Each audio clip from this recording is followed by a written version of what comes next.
going, guys? And welcome to RC Cincy. I'm super excited today to bring you guys this unboxing slash overview. So I've wanted a new EDF jet for a while. I was looking at a couple different options. I chose this one. It's iconic. It's beautiful. Really scaled detail. It's supposed to be fast, fun flyer. So we're going to see about all that later. But now I just want to focus on showing you kind of all the little details and try to give you as much information about it. So let's get right into it. I actually purchased this from a local hobby shop. It was actually the same price that it was online. So I figured I might as well support them. I'm sure they get it wholesale and make something off of it, or they wouldn't be selling it. It was, for the bind and fly version, it was $349, obviously plus tax, that's different depending on your state, so there's no point throwing that in. And then you have the PMP version, which is plug and play, bring your own, basically you have to provide your own receiver, and that's $319. Honestly, I think it's worth it, because those receivers, I think, are like $69 or $79. So, you know, the difference between the two is like $30. For $30 more, you might as well get the receiver. Even if you don't use safe, you can bind it without safe. AX3X is nice. You don't have to use safe. I did bind it with safe just so I have it on a switch. I can turn it off. That's the nice part. You just have to have a transmitter. If you want to be able to turn off and on safe, you need a transmitter with 7 channels. If you have 6, technically you could still bind it with safe. You just can't turn it off and on.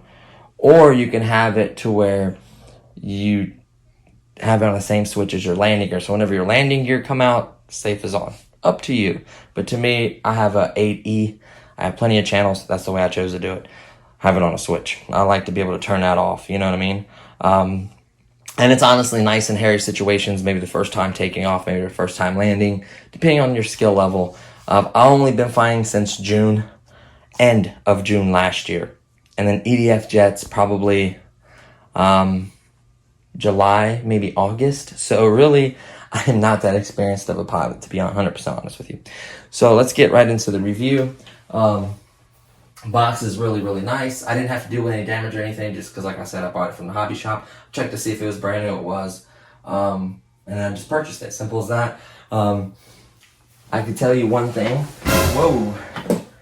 Is the wheel is out on one side. That's a blooper for sure.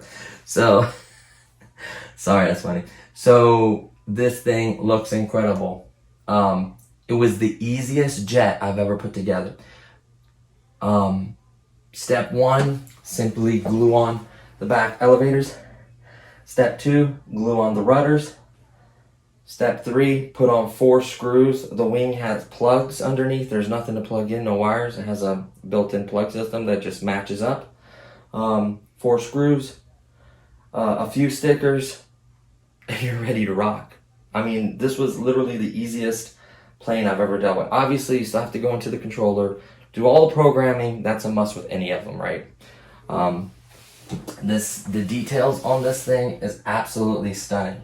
So, you get a really nice manual.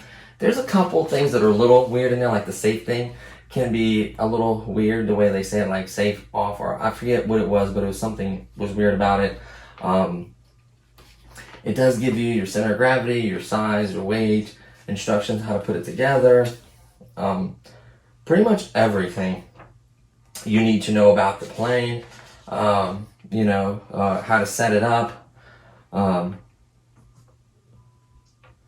Elevators, I mean, it's just battery, CG, tells you your CG is 55 to 70. It's good to go in the middle, make a dot or something, a mark. You do have to balance it upside down, and you also want to balance it with the gear in, because the gear does go to the back, and that can change your CG. So it has all the information you need in here. I do love the manual. Set it to the side. I really need to put that wheel back in there. It's gonna kill me. You also get another page shows you where all the stickers go. There is a million no-step stickers. I put them all on there because I want it to scale. I put them all on there. It took forever, literally all the way, all through here. Just look at this, very easy to follow. You actually, I put every single one on there, and I have 4 left. So that's nice if one peels off or one gets damaged. I like that. Obviously you get a bind plug. Very important, nice to have these. And then you also get 2 battery straps that were in there. Of course, I removed them because they're kind of a pain in the butt to unstrap and get to. And I'll explain what I did. More about that in the field as well. And then you also get this nice, decent size Velcro sticky thing. So I actually cut it up between all my batteries. See, I already done this. But before, my other jets would be, the batteries would be in this way. On this one, the battery has to be this way. So you can see I had already one for my old jets. And then now I had to add a new one.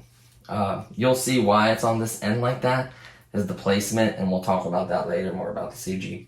So this does run on 6S, so you are going to need your own 6S batteries, you're going to need the charger, and you're going to need the remote, of course. EC5, by the way.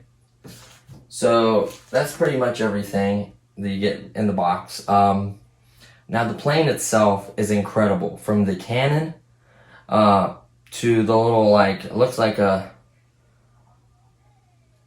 obviously it's a Warhog, so you can see the little teeth, the little eyes, all the intricate little details on the plane.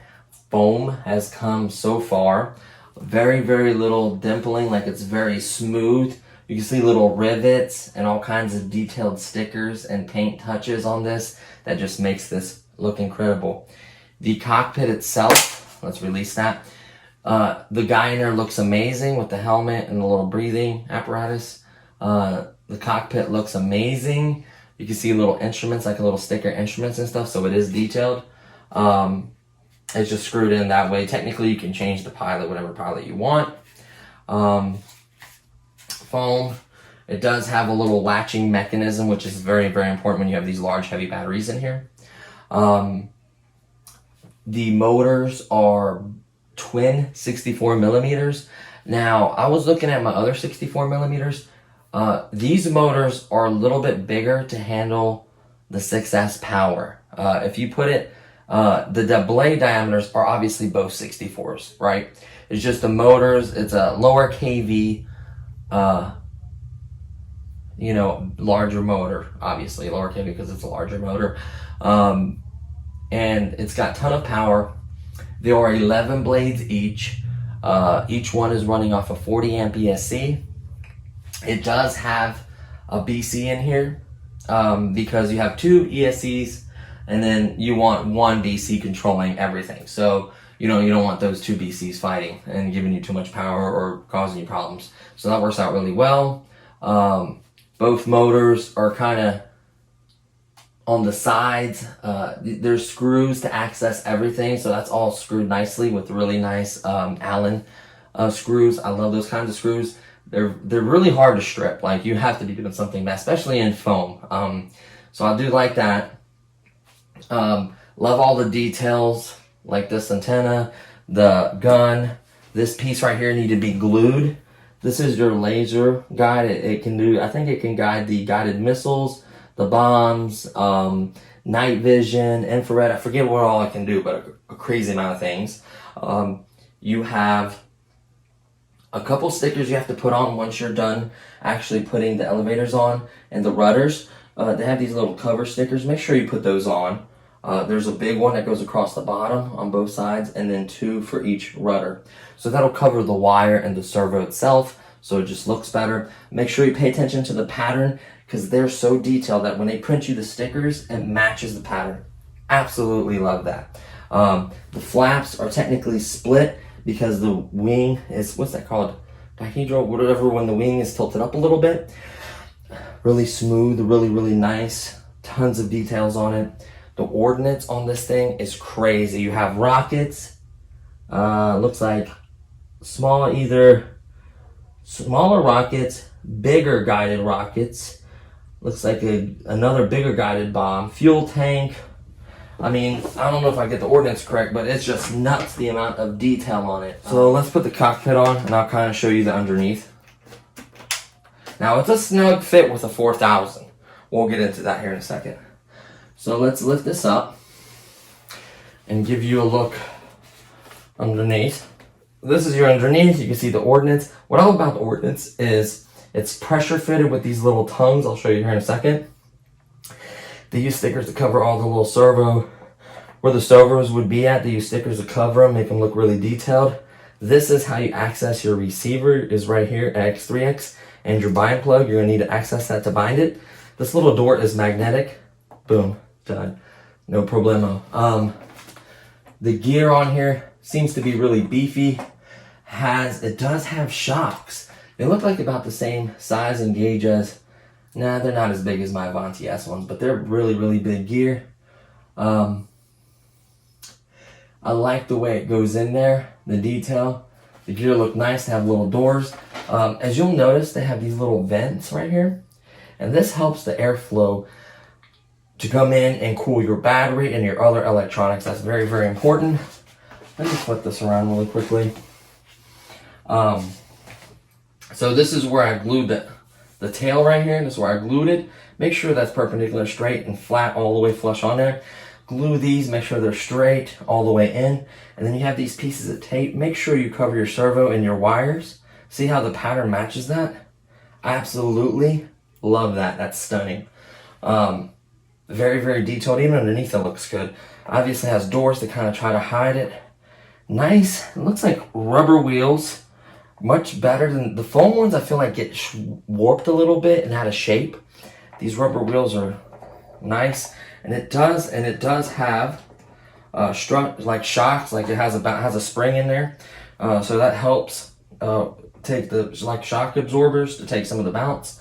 I like the little wing tips, how they're like kind of, instead of folding out like a Avanti with a tip, it kind of goes in or down. I mean, that looks really, really nice.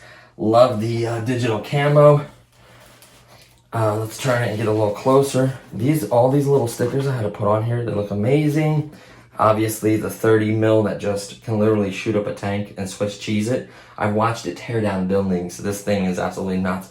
Love the little teeth. Like I said, the cockpit looks good. It's got a little bit of weight to it, especially with the battery in there. Just beautiful detail. Look at all these nose steps.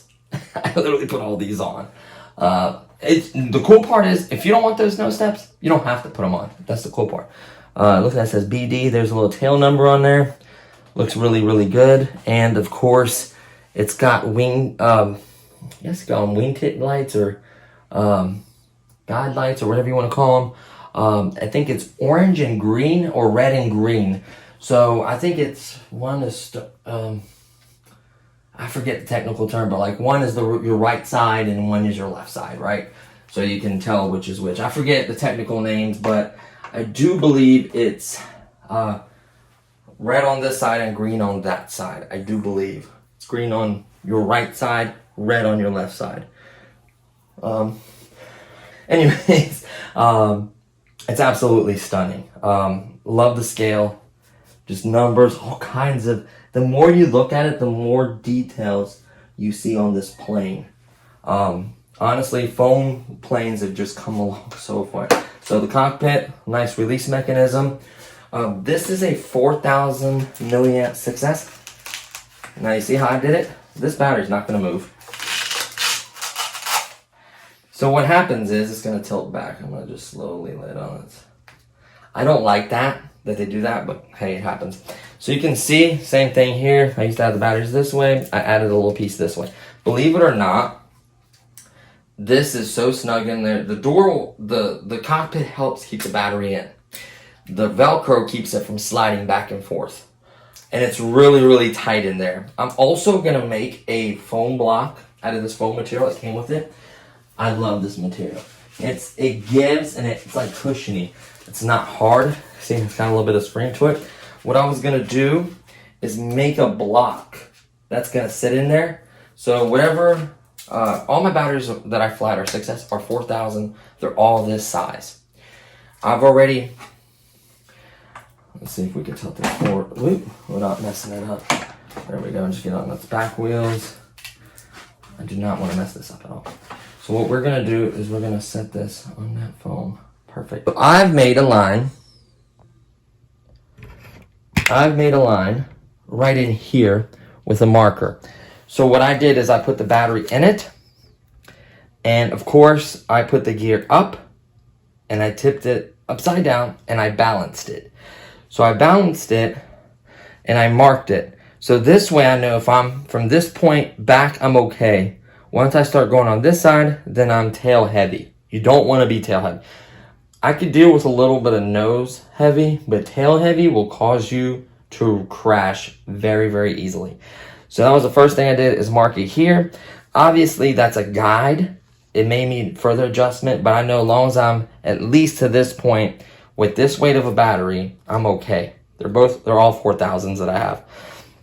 There's a XT, not XT, there's an EC5 connector right here. And be careful. See this JST right here? This is your BC. If this becomes unplugged, things are going to get very, very hairy. You're going to have power to your motor, but your receiver is going to turn off, and you're not going to get it controlled. So you're basically going to have a dead plane that's just going to glide to its crash or whatever happens. Hopefully, it glides and it kind of lands. That's your best bet. So if that becomes unplugged, that's hairy. I may put a little dab of hot glue right here so it does not come unplugged. And then it looks like you have just a bunch of wires and your receiver. The thing is, you can only go so far back. You have room to tuck everything in there, so you can achieve to get the battery where I showed you at, to that line. It can achieve. I lay my batteries this way, that way the canopy clears. This does fit. It is snug. 4000 is as big as you're gonna go. I could tell you that right now. If you could keep the same, if you could just get a battery maybe longer but keep the same dimensions, you may be able to do a 5000, but that's going to be rough. It's going to be a lot of weight. It's going to be hard to get CG on it. And it's going to be hard to close the cockpit because the cockpit is only cut out so far in there. See that cutout right here to here? Which is nice because it keeps the battery from sliding forward, actually. So, honestly, I may not even, like it barely, like when I put that cockpit in, the battery could go forward a little bit, I guess. I'm going to make a block from right here to about right here where my mark is. So that block's just going to keep it from going forward, right? Just add a security. The Velcro is going to kind of basically hold the battery on there, and then the cockpit itself. These straps are so far forward that honestly, when I slide this in there, this last strap could be utilized, but to be honest with you, it's a pain in the butt to strap it. It's hard, especially as thick as the battery is. It doesn't fit, especially when you have that little plastic buckle right here on the strap. If you have those nicer blue straps I've seen before on like the Otter, that strap would be amazing. But this has a really thick plastic buckle, and it's a pain in the butt to close the hatch. Ooh, there we go. We stopped right there. So that's pretty much everything in there. Let's go ahead and get it back upright. I don't want something to happen to it. So let's go ahead and put it back upright. Now, obviously, it's still going to want to, make sure we're on the ground. It's still going to want to tilt back until you put that battery in here. That's going to hold it down, right? So let's just throw the battery in there. As long as you got the battery somewhere in there, it keeps it from tilting back. So let me just show you really quickly. I don't want to really, well, I guess I could plug this up.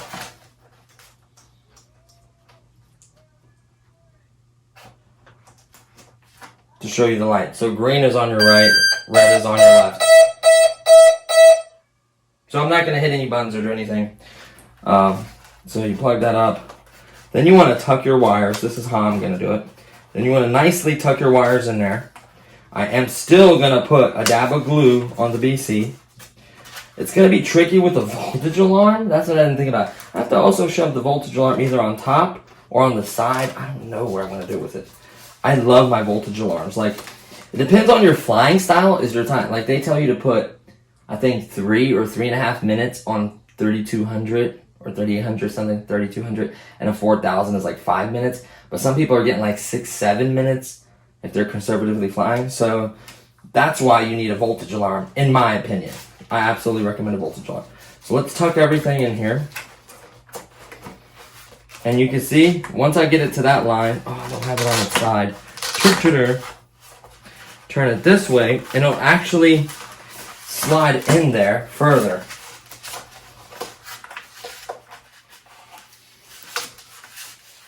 See how it actually literally fits in there?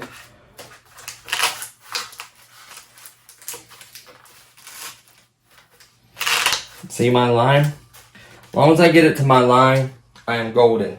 Once I press it down, watch this. I'm going to demonstrate this for you.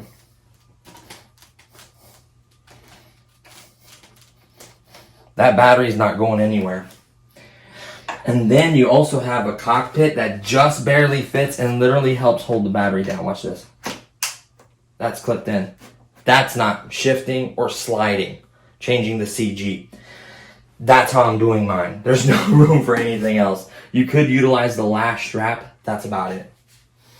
The red light, oh sorry, I just turned on my computer. The red light is extremely bright. The green light is extremely bright. So remember, if you're in the cockpit, your green light's to your right, your red light's to your left. So that way you know when you're flying, you know which way you're facing. If you're looking out and it's a little cloudy or a little dark, this light will tell you which way you're facing. So if your plane's facing that way, you know you're seeing the red light.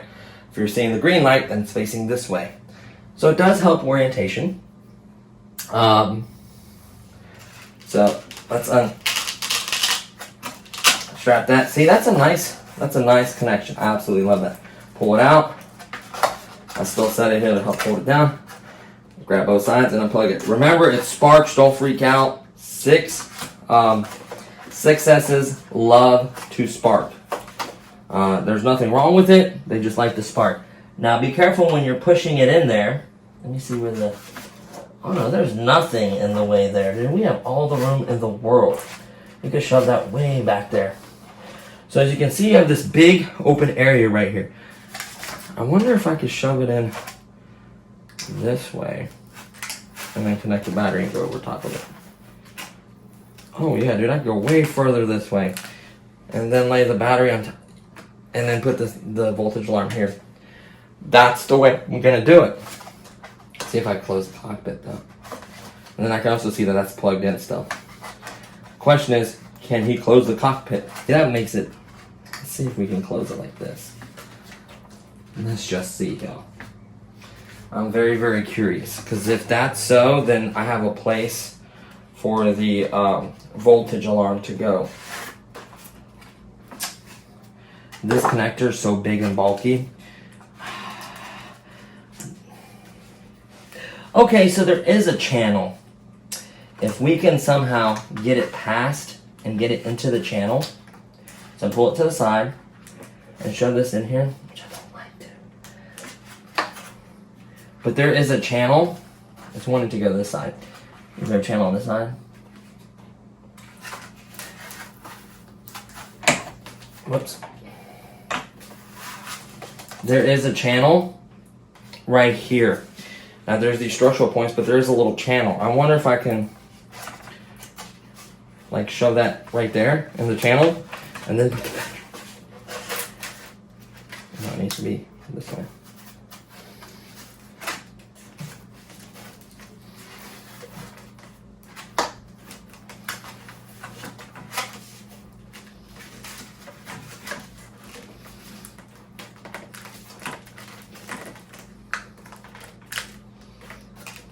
I might have just did it. Nope. That has to be facing down.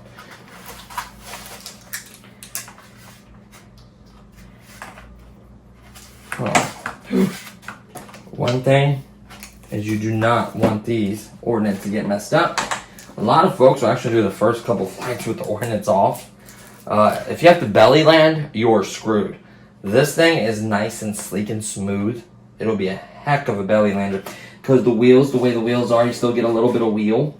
And you have this nice flat surface, and you get like a little bit of wheel here. And you get a little bit of wheel here too. It's like perfect for belly landings. Obviously, the ordnance have to be gone. I'm just really trying to finagle this. So honestly, man, I really want... Is this long enough to just push the EC5 connector back here? Durr.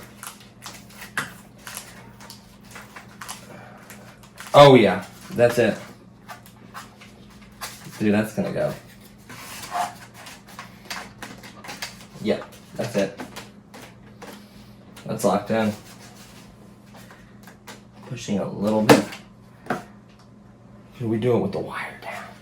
No, because it'll interfere. So wait, this one exits right here. So the voltage alarm would be right here perfectly. You can hear it. We're going to lay this wire down.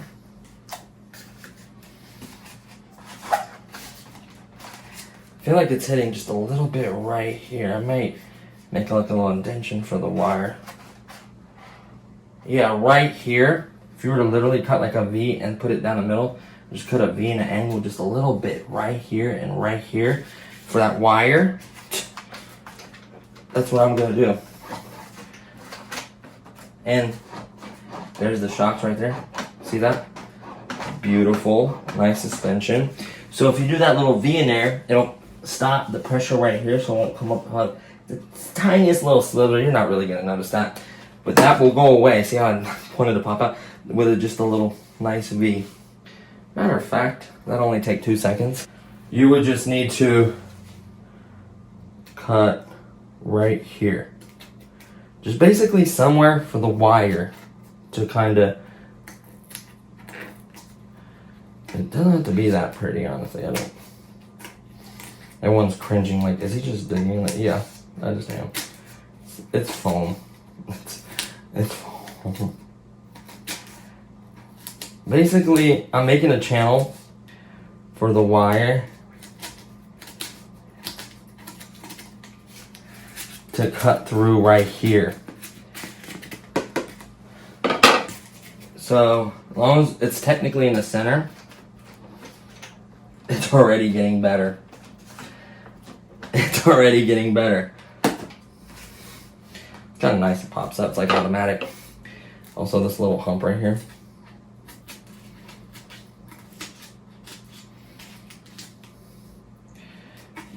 But I'm telling you right now, the wire is going to want to find this hole just because it,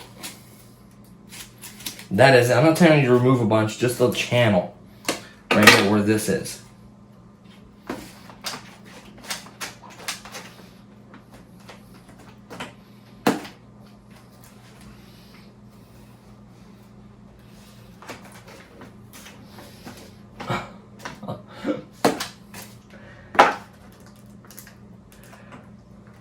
The wire's gonna lay this way.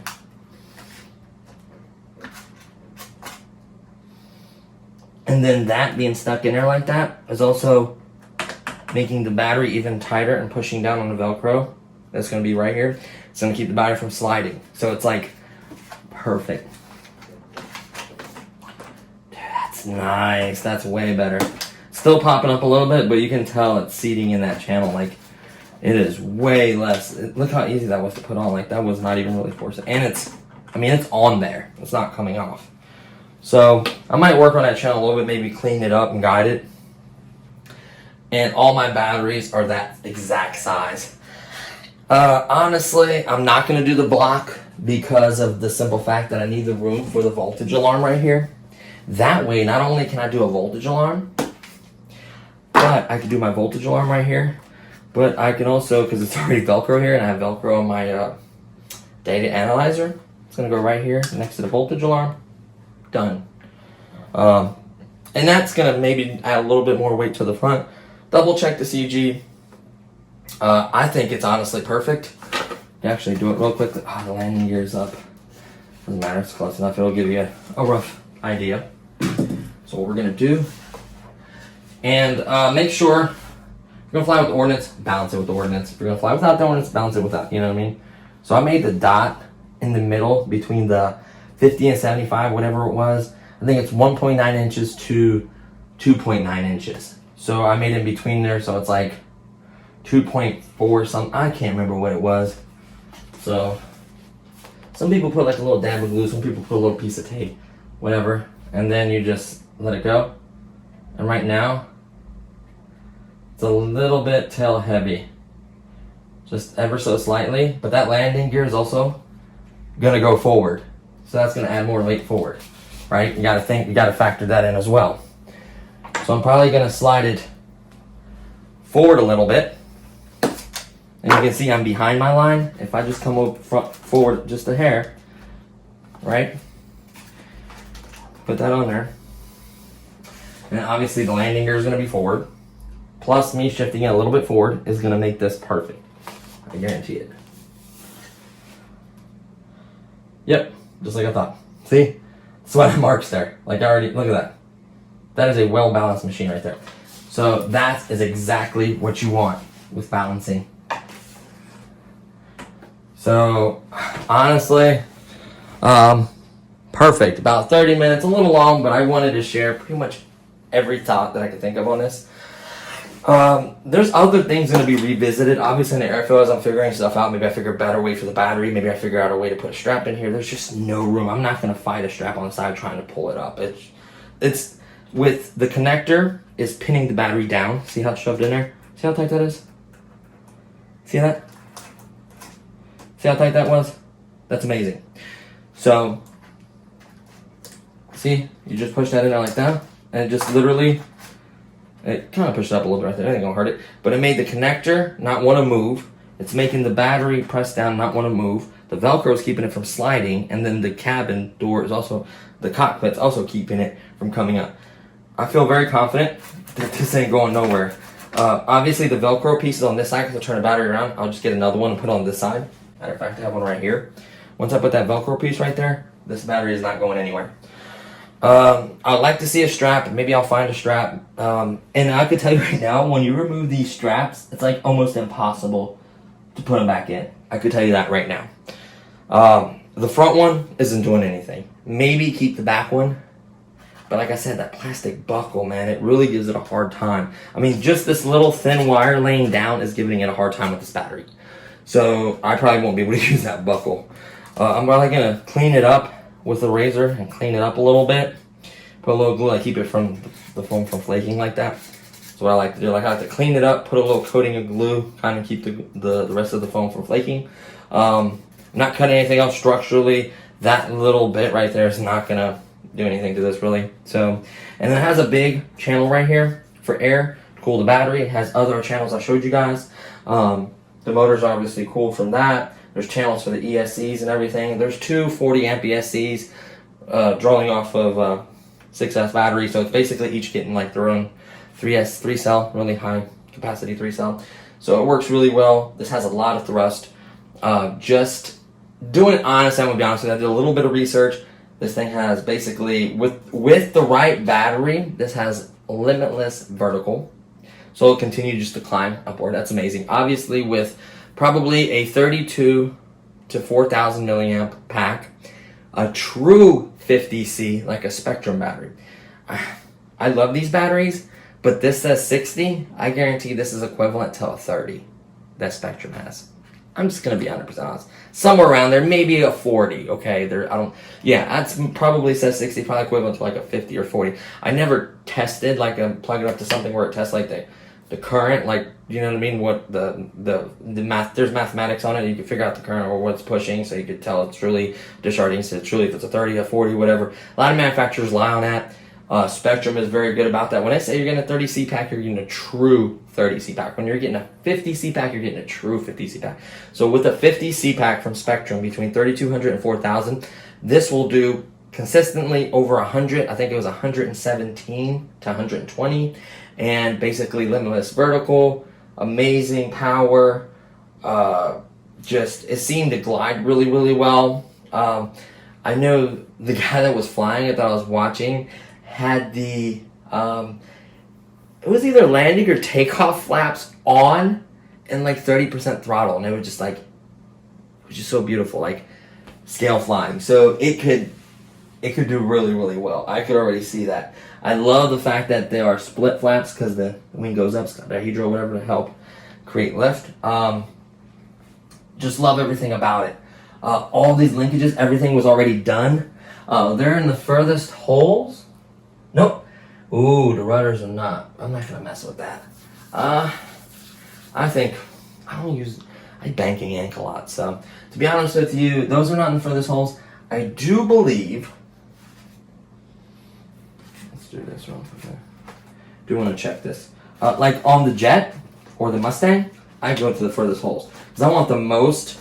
I wouldn't say deflect. The most Yeah, I guess it's called deflection. I want it to be able to basically give me full, elevator, full whatever it may be. So looking at these, yep, there's only 2 holes. Looks like they're in the outer hole, and looks like the elevator is in the inner hole. To be honest with you, I'm probably going to change that.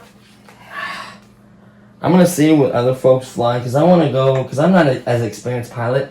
The first time I may do that, and I feel like if it's not enough elevator, I can make that change. Obviously, you want to first mechanically set it to the furthest hole, make sure, and then adjust the little turning thing, make sure that the surface is flat, and then do mechanical trims as a last resort. Digital trim as a last resort. You always want to do mechanical first. So basically, yeah. But like all the other ones, like the F-86, the guy that owned it before me went to the furthest hole, so he has the most, deflection. On my Viper, I did that. On my Von TS, I did that. Just because it just gives you a lot more elevator. It seems to give you like more handling, I guess. If you want to do rolls and flips and stuff, it'll do like a really snappy roll. So far, all the jets I've gotten so far fly on rails. The only ones that I've had troubles with and I've not really got a flight with is the F-16 and the F-18. That's why I stayed away from the F-16. What was it, like Flying Eagle? Or I don't know, it was like blue, white, and red version. It looked beautiful, 70mm retracts, all that. Landing gear real narrow, it just not my cup of tea. I don't feel like I'm there yet. I would love to have one of those eventually, but just from other pilots' experiences, when a veteran pilot that I know kind of stayed away from it, want to get rid of it, that was just a sign there, right? So, what else? I think that pretty much covers it. Oh, the ordnance. It's pressure, so it's press, and then go forward. Because the drag is going to pull it back, so that's going to help keep it locked on as it's going, because it only flies forward, obviously. So you can see these little tabs. You line it up, push up, back, lock. You can take the ordnance off that easy, throw them in the back or whatever, somewhere nice. You don't want to mess these up. These are really, really nice ordnance. All these ordnance will come off. So technically these couldn't create drag, to be 100% honest with you. I think actually in a video when you did the speed run with the really, really nice battery, he had all the ordnance on. So must have not made that big of a difference. Maybe he was doing 117, he could have got maybe 120. You know what I mean? You're not going to notice that. You're going to notice it obviously looking at a screen that's reading it, but like, or radar gun or whatever device you have, but like, if you're actually flying, you're not going to notice it. You're going to think it's fast, which it is fast. So I'll put that on here in a second. So yeah, I'm super, super happy. It's very, very well trimmed from the factory. It's amazing how close and how nice of a job they did from the factory. These are one of the few kits that you can buy and you have to worry about all things being all out of whack, stuff not being put together right. One thing I can say about E-flite and every model I've had so far is quality. Like, these are the best. I know they're foamies. A lot of guys are like, oh, they're foam, they're not balsa wood, they're not real planes, yada yada, whatever. These foamies are just, I call them foamies, are just incredible. They're just just the finish. Like, it doesn't look all pitted, and the finish keeps getting better, and every year they have a new release, it just keeps getting better and better. The materials are getting better, the scale details are getting better, the performance is getting nuts. I mean, you would never picture that you'd get a A-10 Warhog to do 120 and have limitless vertical. Like, I would never thought of that, right? So, yeah. So, love the lights, love everything about it.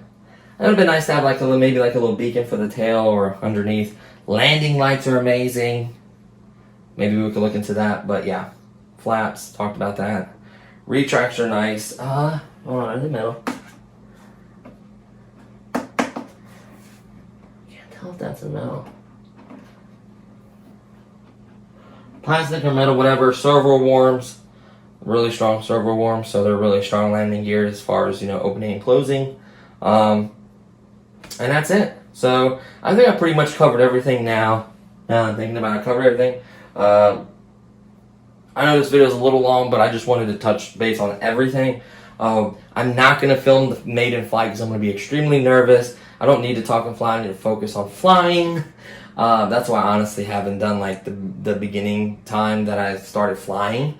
I kept the camera out of the fair because I wanted to become a better pilot before I share my experiences with the planes and get more of a feel of flying and understanding of flying before I share that with you guys, right? I know I might say a word goofy or say a word wrong, but I know what I'm thinking and I know what it is, but sometimes I say things wrong. You know what I mean? So I apologize about that, but this thing's incredible. I can't recommend it yet because I haven't flown it. I haven't got it to airfield. That should be this weekend, and then once I get a couple maidens, once I get my maiden in and a couple flights, I feel comfortable, I'll bring my hat cam, or maybe I'll bring my fiance with me. She can film it. We can start creating the videos for these planes, and hopefully you guys, you get a good review and get a good idea for the plane. So that's gonna pretty much do it for this one. I know it's a little long. Thank you for bearing with me, though. I appreciate all your guys' subscriptions and support. I'm just super excited about this. So thank you for watching, guys, and I'll see you on the next one. Peace.